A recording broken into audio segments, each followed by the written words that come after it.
Sveiki, norim papasakoti, kuo ypatingas yra pavasarinis aviečių sodinimas ir kaip reikia taisyklingai avietas pasodinti pavasarį. Taigi pagrindinis dalykas, kuo skiriasi pavasario ir rudens aviečių sodinimas, tai kad pavasarį aviečių daigai jau yra su augančiais ūgliukais.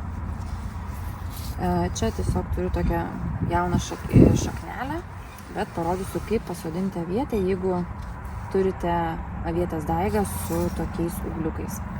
Nes šie ūgliukai reiškia, jog čia jau yra jūsų būsimo derliaus užuomazgos. Taigi turime išsikasę duobutę paruoštoje dirvoje. Čia matote pelenų papiltą ir pagerintą dirvą. Jeigu turite, įberėte MPK trąšų, bet labai nedaug. Aš neturiu šiuo metu, truputėlį tik tai. Ir jas sumaišote su dirvožemiu. Sodinant šviežiai avietę patartina vienam daigeliui įberti vieną kamštelį nuo, limonado mineralinio MPK trąšų, tai yra iki 2 gramų. Ir dedame šaknelę taip, kad daigeliai jau žiūrėtų viršų. Aišku, jeigu daigelio viršus yra baltas, tai vadinasi jisai buvo po žeme.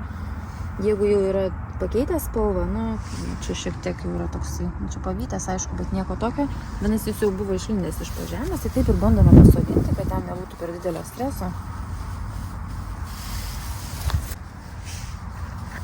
Ir pagrindinis dar vienas dalykas tai, jog pavasarį pasodinę mes labai stipriai negalime apspausti, nes tų užuomazgų daigelių yra labai jau daug ir mes jas suspaustume ir sutaškytume.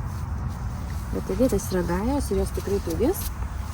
Pakanka užkasti, palieti vandenuku būtina,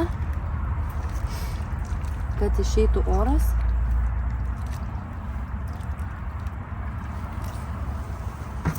Ir, žinoma, nukirpti, jeigu jisai yra senas daigas iki pat žemės. Štai ir viskas.